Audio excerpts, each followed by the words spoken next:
WWE produced a 24 episode on Becky Lynch, and right away we start off at WrestleMania. We're in New York City. We see Becky Lynch riding down an escalator, and she's doing media for her match, which is the main event of WrestleMania, for the first ever time, woman main event WrestleMania. So we have the opening, we go to the WWE 24 title card, and then she's back in Ireland. She's talking about how she grew up. We meet her father, and then later we meet her mother, who Big E is obsessed with now. And we see several wrestlers talking about her. Finn Balor, who trained her.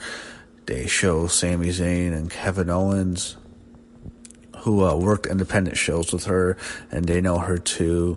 They show Rollins, who they don't necessarily acknowledge or together, but he talks about her. So we're hearing a lot about Becky Lynch and her rise right before the WWE independent wrestling scene. And then we get to the big injury, which Becky hasn't really talked about. She hasn't been very open about this. This has been a big story. I remember when she first signed with NXT, there was some concern of which, was she going to even be able to get through it because of her head injury? She had a really bad head injury. It was so bad to the point in which she just didn't wrestle. I'm not sure if it was that long because it was such a bad injury again, or it was a situation where she moved on and she thought because of her injury she has to just do something else. And she did a whole bunch of other things that weren't necessarily physical. So she tried acting, she tried clown school. That's pretty popular. People know that. People have made fun of her on Twitter for that. Rhonda has. She was doing something to look for another career path because it looked like her wrestling career could have been over after that brutal head injury.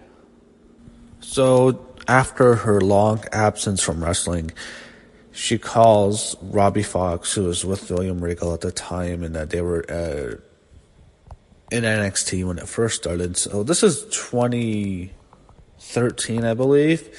So this is right when the Performance Center is first being built. She asks for a tryout, and she goes, and she gets a contract. So Bayley was on this documentary. She even talks about how Becky didn't have much confidence. She didn't think she was any good. And we really hear Natalia, who's on here too. She's talking about, in NXT you had 4 women. You had Charlotte, Becky, Sasha, and Bayley, and how they were the ones who were getting the opportunities and having great matches on takeovers. And I remember it was in 2015, every single takeover, one of those combination of the 4 horsewomen were involved, and they were having great matches on everyone. While on the main roster, everyone was freaking out because the women on the main roster were horrible. Every match was terrible on pay-per-view, while the takeover matches at NXT were just blowing them out of the water. They had great matches after great match. So we get to when she gets called up to the main roster. She was only in NXT for a year. I think all the other women were there for a lot longer. Charlotte, I think, was there 3 years. Bayley was there 3 years. Sasha was there 3 years. Some of the other one, I think Alexa Bliss was there 3 years. Carmella was there for a while. So, Asuka was there for a while too, and she was so much better than everyone. All the other women, really, who got called up, she was there probably the shortest. She was only there for a year, and then she gets called up. It's that stupid Stephanie McMahon segment. My God, I hated that. I'm glad I didn't talk about this documentary. I hated that feud. It was Team PCB, which was Paige, Charlotte, and Becky, and they'd have Charlotte and Becky as just losers. They'd come out with Paige. They'd come out with Paige's entrance music. They were just lackeys for Paige. It was a horrible one. And then you had the Bella team, which was just horrible, and no one wanted to see them. They were still being pushed to the top. Nikki Bella was still the top dog. It was the Bella twins with Bria Nikki and Alicia Fox. And then you had Team Bad, who were horrible. You had Naomi, Tamina, and Sasha Banks. And Sasha was just used again as just the backdrop, a lackey even to just Naomi, who was the star of the group. That stuff was horrible. And eventually they really talked about it. Was the focus was Charlotte and Sasha. It was never really looked like Becky was going to be a top star. At first, it looked like they were going to put Charlotte as the top star and Sasha Banks as the number 2 star. And what happened was different. Becky became the top star, Charlotte became the second star, and Sasha Banks is not even in the company right now. She's home. So, crazy how things work out. Eventually, they showed a WrestleMania 32 match, a triple threat match. Again, that was actually a really good match. And they show Becky walking in the backstage with Lita, who was consoling her after the match. And she talks about New York, and she's riding in the back of a Jeep. She's telling a story of when she was at a Comic-Con, and they presented a woman with these dolls, and Charlotte and Sasha both got dolls to commemorate the WrestleMania 32 match. Becky didn't get one, and she was pissed off about that, and how she was just irrelevant for a while. And they showed when Paige called her the most irrelevant one diva who was called up. They were still calling them divas at the time, and that was true. She was irrelevant. It was the Charlotte show. Charlotte was going to be the top star, and they were going to push Sasha too at the time. So yeah, it was true. So it's someone who is very frustrated with her spot because she's a hard worker, and I like how they're being honest. I'm happy they're just not sugarcoating everything. I'm happy we get to hear the truth, and Natalya and Charlotte were talking about how unhappy she was and how frustrated she was, and Seth is talking about Becky was in tears, and it makes you think, was Becky about to quit at that time? Might have gone through her head. Eventually, Becky gets drafted to SmackDown and she wins the title. She becomes the first champ, but at the same time, she was never utilized properly. She was just, that Becky Lynch, looking back, was just never anything good. It was just this, she was almost like just a comedy character. I never was a huge fan. I didn't really understand what she was. It was someone who, she made really bad jokes. She had the worst name in all of wrestling, the Irish Lass Kicker. It's a horrible name. And after she loses her title to Alexa Bliss at TLC in a tables match, she just goes under the radar for about 2 years. 2 years. You know, she's not champion. She's barely utilized for about 2 years. They go to WrestleMania 34 in New Orleans. They skip 33. She was just in a 6-woman match for the title. But 34, she's on the pre-show. She's in the Battle Royal, thrown out in the middle of the match. It was just nothing for her. Just nothing. So she's talking about during that stuff with when the Iconics debut, they text Charlotte and Carmella cashes, and Becky later in the show had to cut a promo about eating quinoa or something in catering. So yeah, that was probably the lowest one for her career. It really seems like. So we see Becky after WrestleMania, she starts to get some momentum. The crowd slowly, organically, that's the truth, organically gets behind her. That's really something that he really misses now. And she gets some wins. She beats Mandy Rose. She beats Sonya Deville. And eventually she set up with a match with Carmella, who was the champion at the time, the worst champion in WWE history. She was so bad. And the match at SummerSlam is going to be Carmella and Becky for the SmackDown title. But then Charlotte comes back. She beats Carmella in a match on SmackDown, and it becomes a triple threat. And we get to the match. It's a triple threat. Becky is about to become champion. She has Carmella disarmed, and Charlotte, from behind, hits her natural selection, pins Becky for the 3 count, and Charlotte's champ. And then the fans are just furious. They're booing the hell out of Charlotte. They're really mad. Then when Becky hugs Charlotte, they get even more mad. But then Becky destroys Charlotte. She slaps her, throws her over the announce table, kicks Charlotte's ass. And that was supposed to be Becky's heel turn. WWE wanted Charlotte as a babyface, Becky as a heel post SummerSlam. And my God, what a disaster it was. And then what? It all turned out perfectly, because it all led to WrestleMania's main event. So they tried to just ignore the fact that Becky was supposed to be pushed as a heel now. They just pretend she's a face in this documentary. But we get to the match at Hell in a Cell, which was Becky challenging Charlotte for the title. I was convinced Charlotte was going to win here, so I was shocked to see Becky win the title at Hell in a Cell from Charlotte. So after she beats Charlotte, that's when she first starts calling herself the Man. They go to Super Showdown, which was in Australia at first, and that's where Becky's wrestling Charlotte there. Rematch. And then we get to Evolution, and they show the highlights of the match with Charlotte. Becky jumping off of a ladder onto Charlotte through an announce table, and then at the ending, the final spot, Charlotte's on the turnbuckle going for a moonsault to the outside.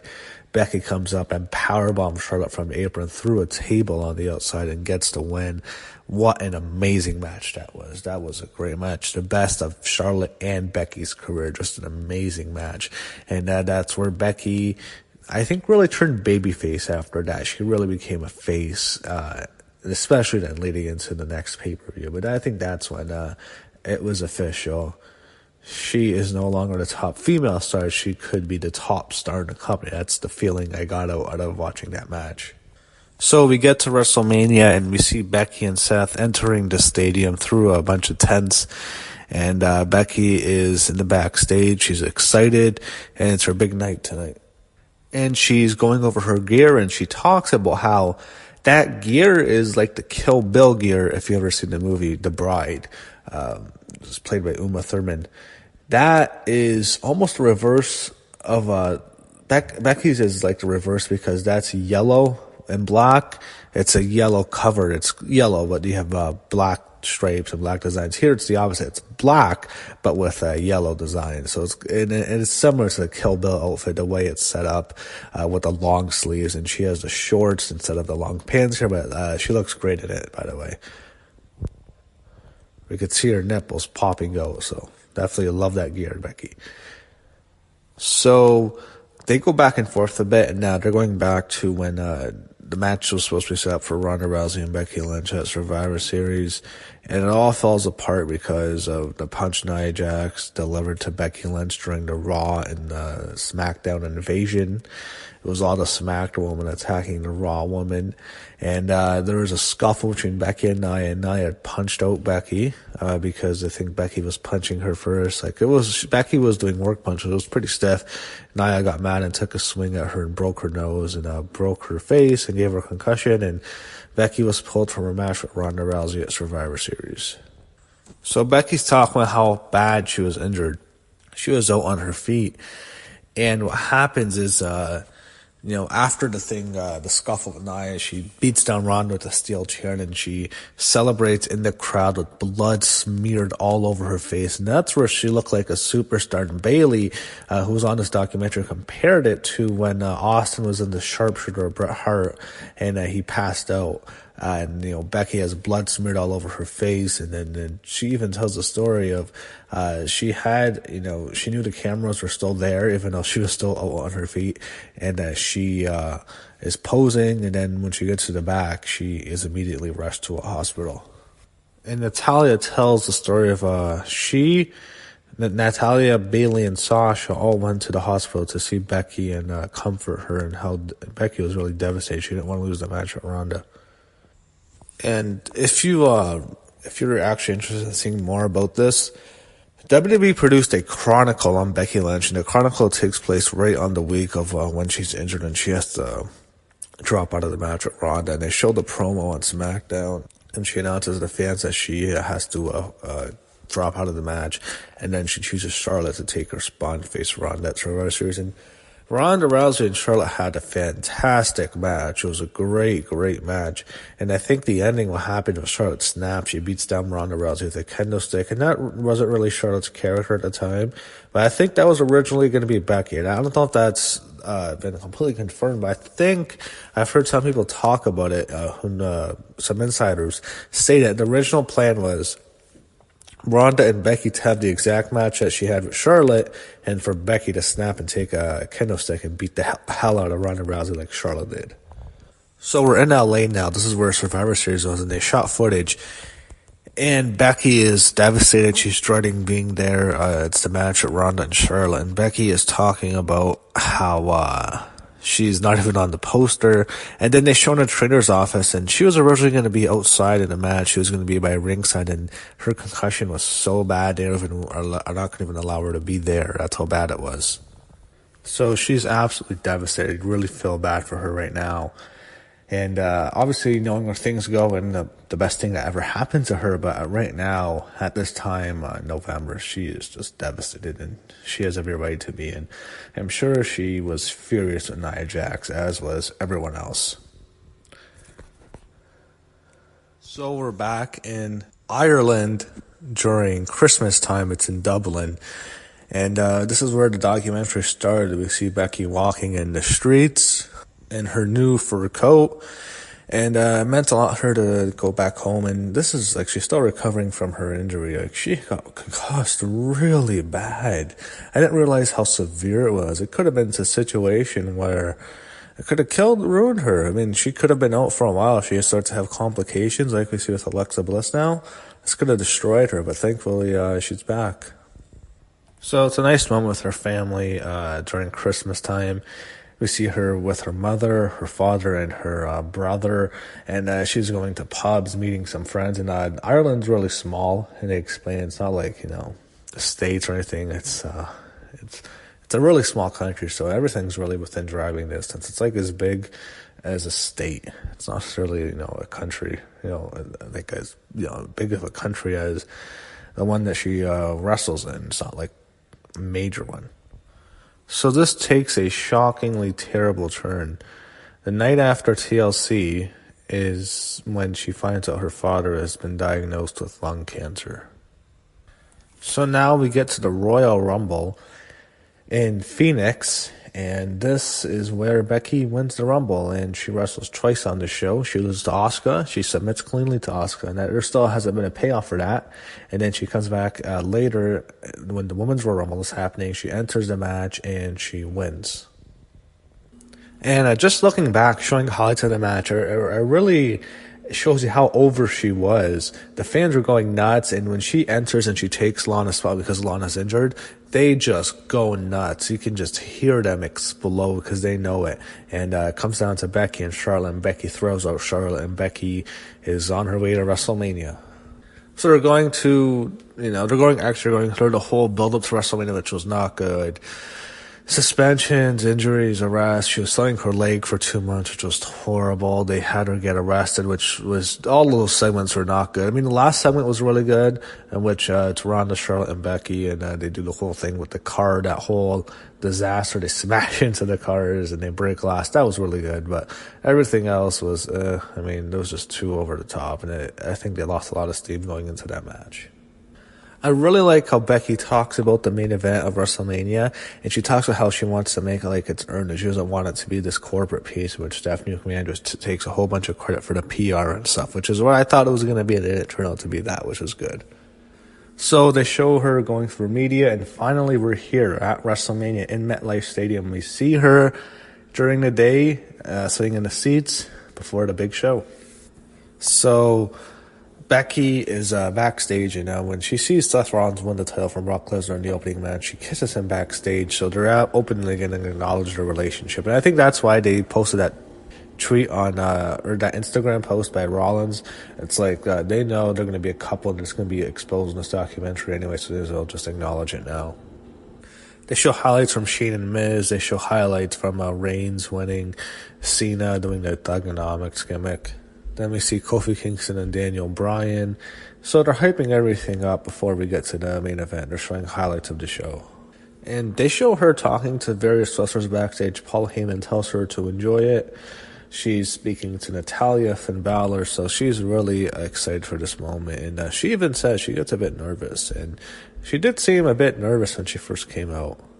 So once Becky gets to the match, we see highlights of the match, and I've been honest, I think this was a really disappointing match. It was a good match. I think for the first ever women's main event, they were going to tear the host down. And we've seen Becky and Charlotte tear the host down. We've seen Ronda and Charlotte tear the host down. And I'd assume Becky and Ronda could. And I think the three of them in a triple threat, I was expecting a great masterpiece of a main event because I thought all three were just going to bust their ass, and they did. However, it was such a long show, and there was a lot of sloppiness in the match. There were some botches. And the worst botch ever in the main event comes at in the final fall. So it ended up being a good match. There was a lot of good parts in it, but it was not a great match. I think everyone was really expecting it to be great. And Becky even jokes WrestleMania was April 7th and the main event was April 8th. So everyone who wants to see a 2-night WrestleMania, we did. And I like how they acknowledge that the audience was just dead tired, because it was 7 hours into a show, and it was still a good match. It's just, I think if the crowd had only seen 4 hours instead of 7 hours, I think it would have been really good in front of them. One thing that's kind of annoying is they keep having to show all the fans' reactions, like 50 different fans in the crowd. We get it. So Becky wins. It's the disputed finish, the roll up on Ronda, but she gets the win, and we see her celebrate. We see her family in the crowd. I don't know if we saw her mom. We saw her father and her brother, and she celebrates with them. And this is a huge moment for her.